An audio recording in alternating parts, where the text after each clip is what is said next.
Sebelum kita memulai kegiatan belajar mengajar di siang hari ini, alangkah baiknya kita berdoa menurut agama dan keyakinan masing-masing.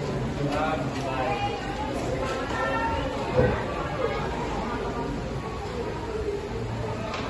Berdoa dan dibatasi.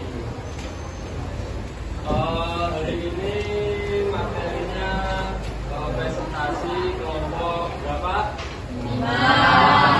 Oke, kelompok 5 materinya apa? Konsep permintaan dan penawaran. Oke. Sebelum kita masuk materi, saya akan menyampaikan tujuan dari pembelajaran kali ini tentang konsep permintaan dan penawaran. Yaitu kalian nanti diharapkan mampu mengidentifikasi faktor-faktor yang mempengaruhi permintaan dan penawaran, terus menggambarkan pola permintaan penawaran, menjelaskan proses terbentuknya harga keseimbangan pasar, terus mampu menganalisis dampak perubahan faktor-faktor permintaan dan penawaran. Oke, paham? Paham. Oke. Sebelum kita mulai presentasi, ada yang tahu nggak apa itu permintaan dan penawaran? Ada yang tahu? Jadi permintaan itu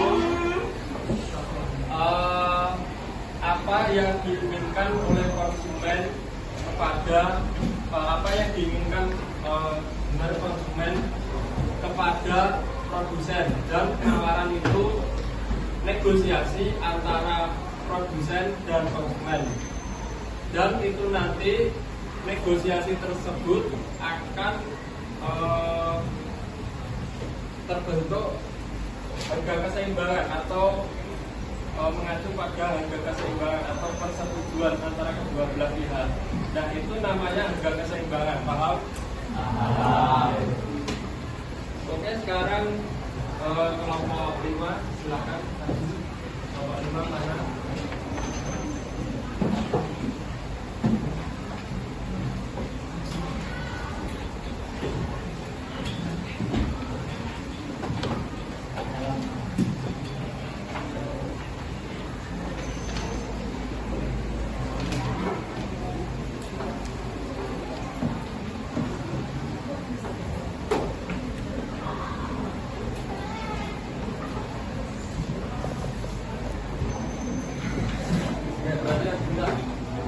Jadi nanti setelah kelompok 5 menyampaikan materi dari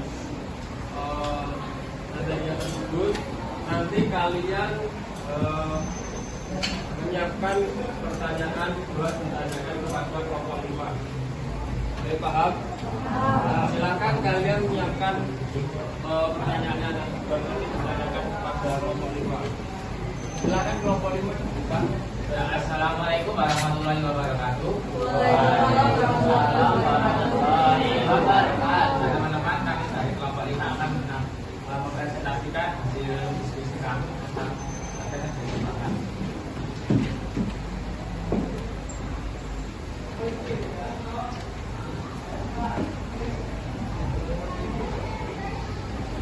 Anggotanya pertama ada saya, Fajar Ali Putra, 19.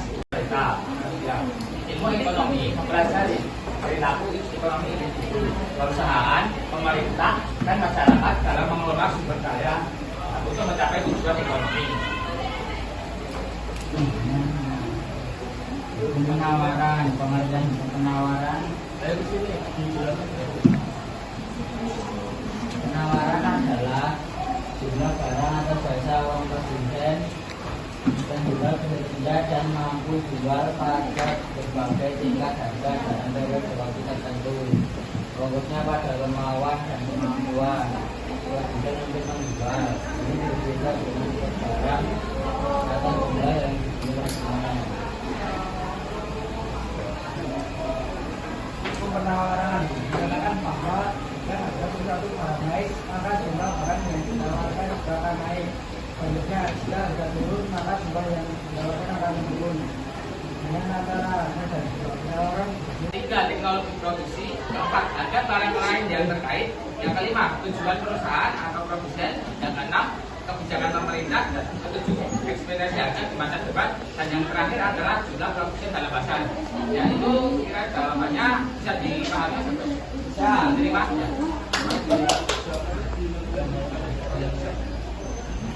saya jawabannya apa ya Pak ya? Nanti dulu ya. Tampil kan, nanti jelaskan.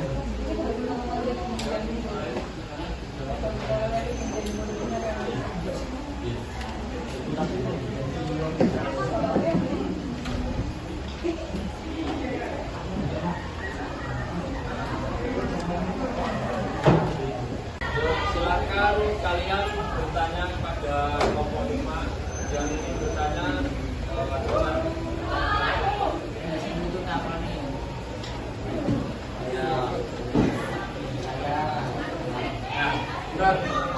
buat nanti kelompok 5 nanti dinotulensi ya salah satu pertanyaannya, terus nanti jawabannya siapa yang menjawab ditulis di notulensi ya. Ya silakan diajukan pertanyaannya. Ya, asik. Apa yang terjadi jika harga pasar lebih tinggi dari harga pasar internasional? Apa yang terjadi jika harga pasar lebih tinggi dari harga perdagangan?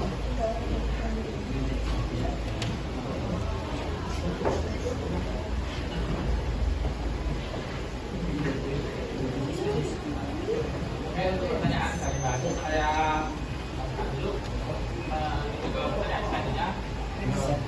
Saya agak dulu kosong. Jawab. Pertanyaan.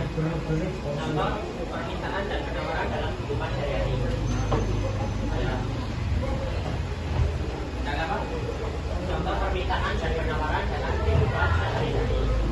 Mungkin biar mempersingkat waktu, pertanyaannya maksimal 5 aja ya. Ya, untuk selanjutnya, monggo Mas Yaki mau mengajukan pertanyaan apa? Saya ingin bertanya apa yang jika terjadi jika penawaran Gimana nih? Ayo. apa yang terjadi jika penawaran memiliki kelangkaan barang? Maksudnya gimana Mas? Maksudnya gimana Mas? Bukan. Berikan contoh kurva penawaran. Salah. Tadi salah. Jadi lanjut. Saya mau.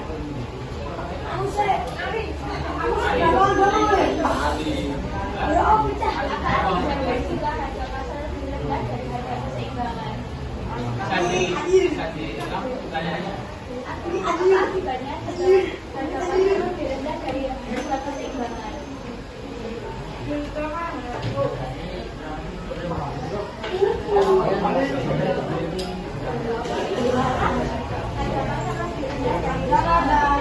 Ya, bentar ya. Oke.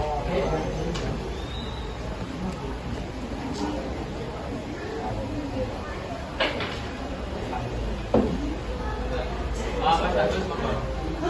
Oh, sih tahu lah bagus tapi duwe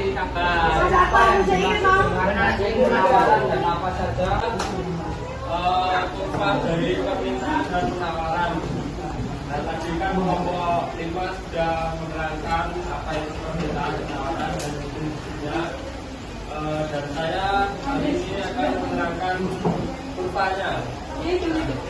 Ini harga barang atau P, dan ini jumlah permintaan atau QD. Apa itu QD? QD itu quantity of demand atau permintaan terhadap satu barang. Dan ini QS. Apa itu QS? Apa? Quantity of seller. Salah. Quantity of supply. Terhadap satu barang tersebut. Nah, ini kelihatan nggak ini angkanya? Ini angkanya dari 10 ke 90. Nah, ini permintaan dari bawah 10 ke 90. Kalau ini penawaran dari 10 ke 90. Jadi kebalikannya. Nah, kenapa kok bisa kebalik? Ada yang bisa menjelaskan? Ada yang bisa? Oke, saya jelaskan.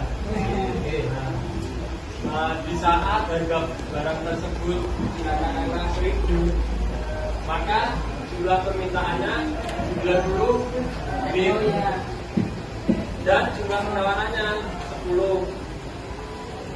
Kok bisa, kenapa?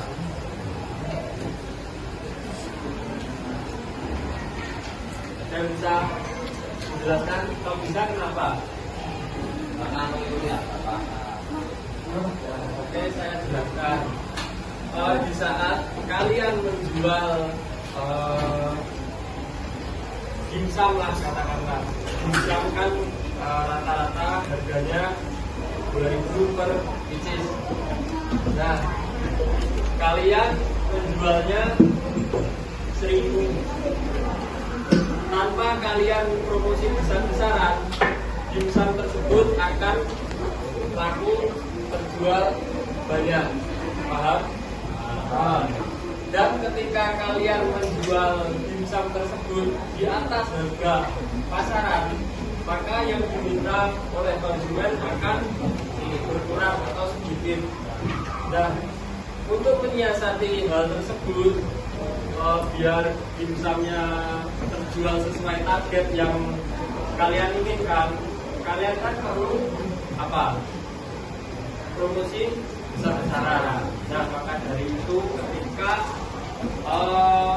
harga barang tersebut jauh di atas harga pasaran, maka penawarannya akan besar dan permintaannya kecil. Dan ketika harga barang tersebut jauh di bawah harga pasaran, maka permintaannya akan melonjak drastis. Sementara penawarannya.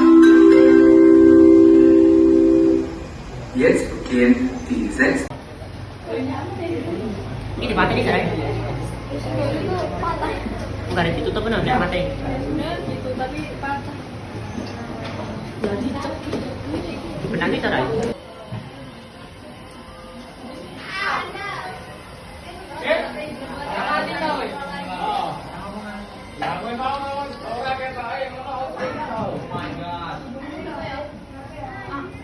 info saya Pak Oke, karena materi dari ini, materi permintaan dan penawaran sudah selesai kalian pelajari.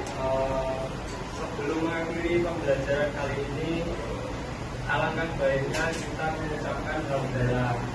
Alhamdulillahirabbil alamin.